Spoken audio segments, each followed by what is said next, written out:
Crack open your refrigerator right now and pull out a single egg. Look at it. It's smaller than your fist, costs a few cents, and has pretty much stayed the same for thousands of years. Now count everything in your kitchen that is made with some type of eggs.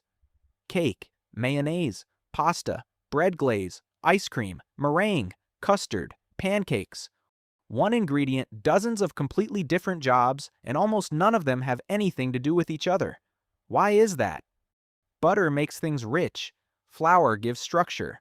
Sugar sweetens. Each ingredient in your kitchen basically does one thing. Eggs bind, they thicken, they leaven, they glaze, they emulsify, and they clarify liquid, sometimes all in the same recipe. No other single ingredient on your counter can do that many unrelated jobs at once. So what is actually happening inside that shell that makes it useful in almost every category of food humans have ever invented?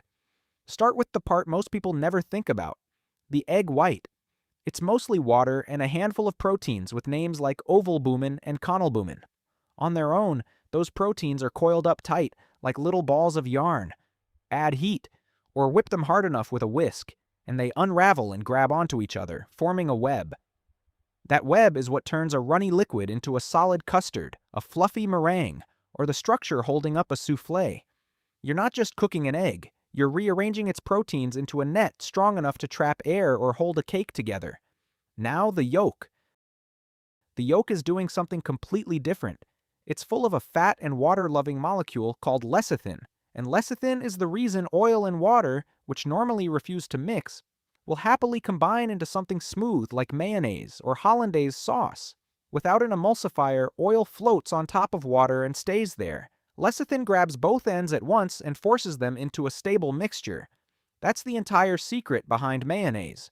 Egg yolk convincing oil and vinegar to cooperate. So already, in one egg, you've got a protein web strong enough to give structure to a cake, and a fat molecule that can force liquids to blend that shouldn't blend. And we haven't even gotten to what an egg does to the outside of your food yet. Before chemical leaveners existed, egg foam was the only way most cultures had to make a cake rise at all. Angel food cake and classic sponge cake don't use baking powder or baking soda.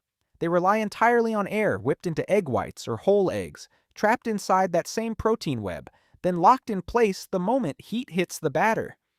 Bakers in the 1800s would beat eggs by hand for 10 or 15 minutes straight just to get enough air into the mixture, long before anyone understood the protein chemistry behind why it worked. The rise in that cake isn't chemical, it's just physically trapped air, held together by unraveled protein strands. Brush a beaten egg onto raw pastry dough before it bakes, and something strange happens in the oven. The proteins and natural sugars in the egg react with heat in a process called the Maillard reaction. The same chemical reaction responsible for the crust on a seared steak and the crackle on toasted bread. That's why an egg-washed croissant comes out of the oven glossy and deep golden brown, while one without it stays pale and dull. Bakeries have been using this trick for centuries without necessarily knowing the chemistry behind it. They just knew it worked. Here's where it gets stranger. Eggs don't just belong to the kitchen. For over 1,000 years, winemakers have cracked raw egg whites directly into barrels of wine. Not to flavor it, to clean it. As the egg white proteins sink through the wine, they bind to tiny particles of tannin and sediment floating in the liquid, dragging them to the bottom of the barrel. What's left after pouring off the top is clearer, smoother wine. The process is called fining, and some of the world's most expensive bottles are still fined with real egg whites today, because nobody has found anything that works quite as well. Painters found a use for eggs too. Mix egg yolk with pigment and you get egg tempera, one of the oldest paint mediums in human history. Renaissance painters, including Sandro Botticelli, used it because the proteins in yolk dry into an extremely tough, flexible film that binds color to a surface for centuries without cracking. Some tempera paintings from the 1400s still look vivid today, protected by the same proteins that hold your omelet together. And then, in the 1800s, eggs did something almost nobody expects. During the early decades of photography, the most common way to print a photo onto paper wasn't with the chemicals we associate with film today. It was albumin printing, a process that coated paper in a thin layer of egg white before exposing it to light. Historians estimate that the overwhelming majority of photographs taken in the second half of the 19th century were printed this way. If you've ever seen an old sepia-toned photo from that era in a museum, there's a real chance you're looking at a picture developed using egg whites. Paint, wine, photographs. At this point, the question stops being, why are eggs in so much food? And starts being, why does this one object from the back end of a chicken keep showing up everywhere in human history? The answer traces back to the same protein structure over and over. An egg is, biologically speaking, a single cell built to hold everything a developing chick needs to grow.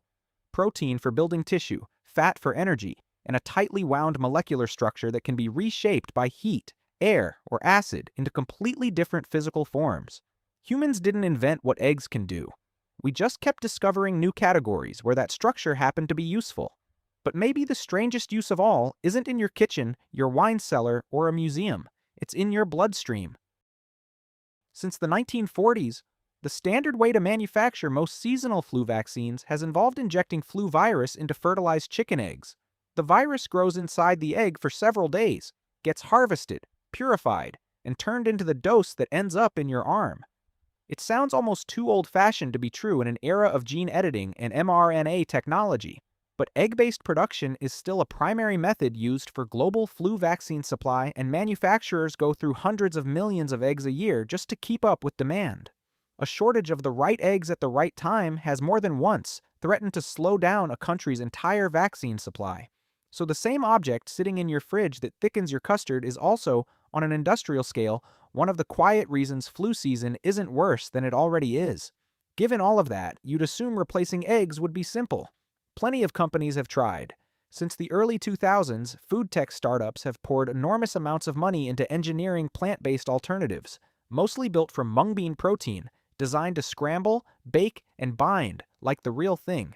Some of them have gotten remarkably close, and a few have raised hundreds of millions of dollars doing it. But ask any professional baker, and they'll tell you plant-based substitutes still struggle to replicate everything at once. A blend that whips into a decent foam often fails to bind a cake, and a blend that binds well often can't emulsify a sauce. Nobody has managed to build one substitute that does all 6 or 7 jobs a real egg does by accident. That's the part that should actually surprise you. We've split atoms, we've sequenced entire genomes, we've built vaccines in under a year using synthetic messenger RNA, and we still haven't fully replaced a single cell laid by a chicken, because that cell is quietly doing structural chemistry that took evolution millions of years to perfect for an entirely different purpose. Building a baby bird, not a birthday cake. So the next time a recipe calls for 2 eggs and you crack them into a bowl without a second thought, consider what you're actually holding. A single biological package that can trap air into a meringue, force oil and vinegar into a sauce, brown a crust through the same reaction that sears a steak, clarify a barrel of wine, preserve a 500-year-old painting, print a photograph before modern chemistry existed, and grow the virus inside a vaccine that may be sitting in a freezer near you right now. No lab-grown substitute has managed to do all of that at once. Not yet, anyway. Which means for now, if you want the full, strange range of what an egg can do, you still need the original. One small, ordinary-looking object built by a chicken, quietly holding half of human food, art, and medicine together.